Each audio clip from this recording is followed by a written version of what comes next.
Hi everyone, welcome back to Storytime.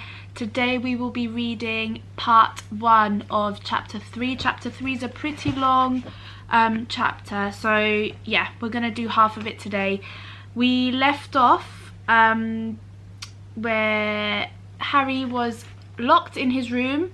He was locked up and he was given food through a trapdoor. For weeks and weeks.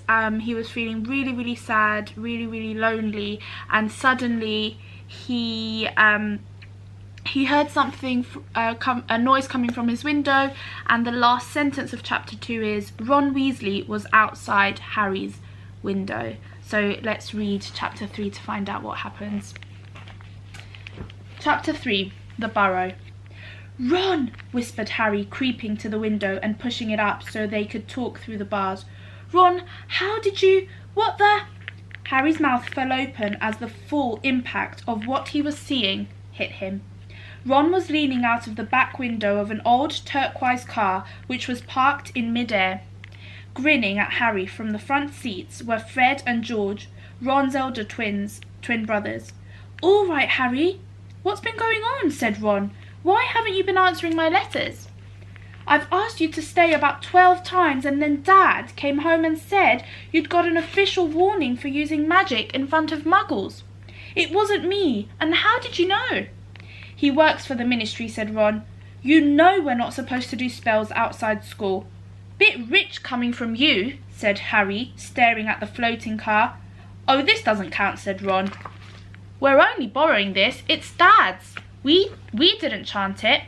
"But doing magic in front of those muggles you live with..." "I told you I didn't, but it'll take too long to explain now. Look, can you explain to them at Hogwarts that the Dursleys have locked me up and won't let me come back? And obviously I can't magic myself out because the ministry will think that's the second spell I've done in 3 days, so..." "Stop gibbering," said Ron. "We've come to take you home with us." "But you can't magic me out either." "We don't need to," said Ron, jerking his head towards the front seat and grinning. "You forget who I've got with me." "Tie that round the bars," said Fred, throwing the end of a rope to Harry. "If the Dursleys wake up, I'm dead," said Harry as he tied the rope tightly around a bar and Fred revved up the car.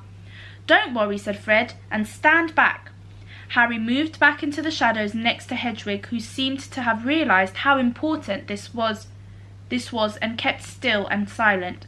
The car revved louder and louder, and suddenly, with a crunching noise, the bars were pulled clean out of the window as Fred drove straight up in the air. Harry ran back to the window to see the bars dangling a few feet above the ground. Panting, Ron hoisted them up into the car. Harry listened anxiously, but there was no sound from the Dursleys' bedroom. When the bars were safely in the back seat with Ron, Fred reversed as close as possible to Harry's window. "Get in," Ron said. "But all my Hogwarts stuff, my wand, my broomstick..." "Where is it?" "Locked in the cupboard under the stairs, and I can't get out of this room." "No problem," said George from the front passenger seat. "Out of the way, Harry."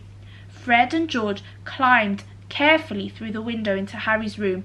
"You had to hand it to them," thought Harry, as George took an ordinary hairpin from his pocket and started to pick the lock. "A lot of wizards think it's a waste of time knowing this sort of muggle trick," said Fred, "but we feel their skills worth learning, even if they are a bit slow." There was a small click and the door swung open. "So, we'll get your trunk. You grab anything you need from the room and hand it out to Ron," whispered George. "Watch out for the bottom stair, it creaks," Harry whispered back as the twins disappeared into the dark landing. Harry dashed around the room collecting his things together and passing them out of the window to Ron, then went to help Fred and George heave his trunk up the stairs. Harry heard Uncle Vernon cough. At last, panting, they reached the landing, then carried the trunk through Harry's room to the open window. Fred climbed back into the car to pull with Ron, and Harry and George pushed from the bedroom side. Inch by inch, the trunk slid through the window. Uncle Vernon coughed again. "A bit more," panted Fred, who was pulling from inside the car. "One good push." Harry and George threw their shoulders against the trunk and it slid out of the window into the back seat of the car. "Okay, let's go," George whispered. But as Harry climbed onto the windowsill, there came a sudden, loud screech from behind him, followed immediately by the thunder of Uncle Vernon's voice. "That ruddy owl! I've forgotten Hedwig!" Harry tore back across the room as the landing light clicked on.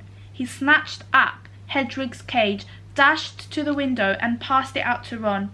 He was scrambling back onto the chest of drawers when Uncle Vernon hammered on the unlocked door and it crashed open. For a split second, Uncle Vernon stood framed in the doorway. Then he let out a bellow like an angry bull and dived at Harry, grabbing him by the ankle. Ron, Fred and George seized Harry's arms and pulled as hard as they could. "Petunia!" roared Uncle Vernon. "He's getting away! He's getting away!" The Weasleys gave a gigantic tug and Harry's legs slid out of Uncle Vernon's grasp. As soon as Harry was in the car and had slammed the door shut, Ron yelled, "Put your foot down, Fred!" and the car shot suddenly towards the moon. Harry couldn't believe it. He was free. He wound down the window, the night air whipped his hair, and looked back at the shrinking rooftops of Privet Drive. Uncle Vernon, Aunt Petunia, and Dudley were all hanging, dumbstruck, out of Harry's window. "See you next summer!" Harry yelled. The Weasleys roared with laughter, and Harry settled back in his seat, grinning from ear to ear. "Let Hedwig out," he told Ron. "She can fly behind us. She hasn't had a chance to stretch her wings for ages." George handed the hairpin to Ron, and a moment later Hedwig had soared joyfully out of the window to glide alongside them like a ghost. "So what's the story, Harry?" said Ron impatiently. "What's been happening?" Harry told them all about Dobby, the warning he'd given Harry, and the fiasco of the violet pudding. There was a long, shocked silence when he had finished.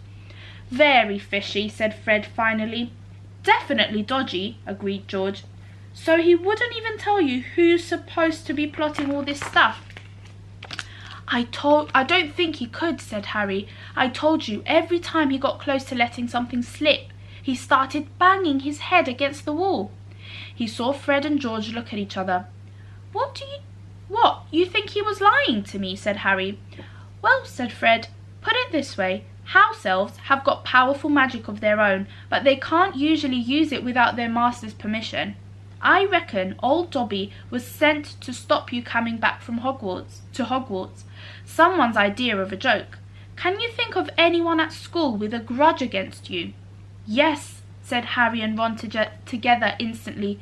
"Draco Malfoy," Harry explained. "He hates me." "Draco Malfoy," said George, turning round. "Not Lucius Malfoy's son? Must be. It's not a very common name, is it?" said Harry. "Why?" "I heard Dad talking about him," said George. "He was a big supporter of you-know-who. And when you-know-who disappeared," said Fred, craning around to look at Harry, "Lucius Malfoy came back saying he'd never meant any of it. Load of dung. Dad reckons he was writing you-know-who's inner circle." Harry had heard these rumours about Malfoy's family before, and they didn't surprise him at all. Draco Malfoy made Dudley Dursley look like a kind, thoughtful and sensitive boy. "I don't know whether the Malfoys own a house elf," said Harry. "Well, whoever owns him will be an old wizarding family and they'll be rich," said Fred. "Yeah, Mum's always wishing she had a house elf to do the ironing," said George.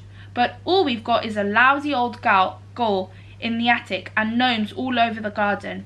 House elves come with big old manors and castles and places like that. You wouldn't catch one in our house." Harry was silent. Judging by the fact that Draco Malfoy usually had the best of everything, his family was rolling in wizard gold. He could just see Malfoy strutting around a large manor house. Sending the family servant to stop Harry going back to Hogwarts also sounded exactly like the sort of thing Malfoy would do. Had Harry been stupid to take Dobby seriously? "I'm glad we came to get you anyway," said Ron. "I was getting really worried when you didn't answer any of my letters. I thought it was Errol's fault at first. Who's Errol? Our owl. He's ancient. It wouldn't be the first time he'd collapsed on a delivery. So then I tried to borrow Who? The owl Mum and Dad bought Percy when he was made a prefect, said Fred from the front. But Percy wouldn't lend him to me, said Ron. Said he needed him. Percy's been acting very oddly this summer, said George, frowning, and he has been sending a lot of letters and spending a load of time shut up in his room. I mean, there's only so many times you can polish a prefect badge. You're driving too far west, Fred, he added, pointing at a compass on the dashboard. Fred twiddled the steering wheel.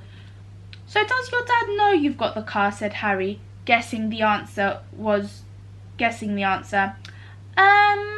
No, said Ron. He had to work tonight.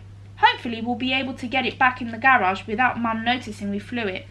What does your dad do at the Ministry of Magic anyway? He works in the most boring department, said Ron. The Misuse of Muggle Artifacts Office. The what? It's all to do with bewitching things that are Muggle-made, you know, in case they end up back in a Muggle shop or house. Like last year, some old witch died and her tea set was sold to an antique shop. This Muggle woman bought it, took it home and tried to serve her friend tea in it. It was a nightmare. Dad was working overtime for weeks. What happened? The teapot went berserk and squirted boiling tea all over the place, and one man ended up in hospital with the sugar tongs clamped to his nose.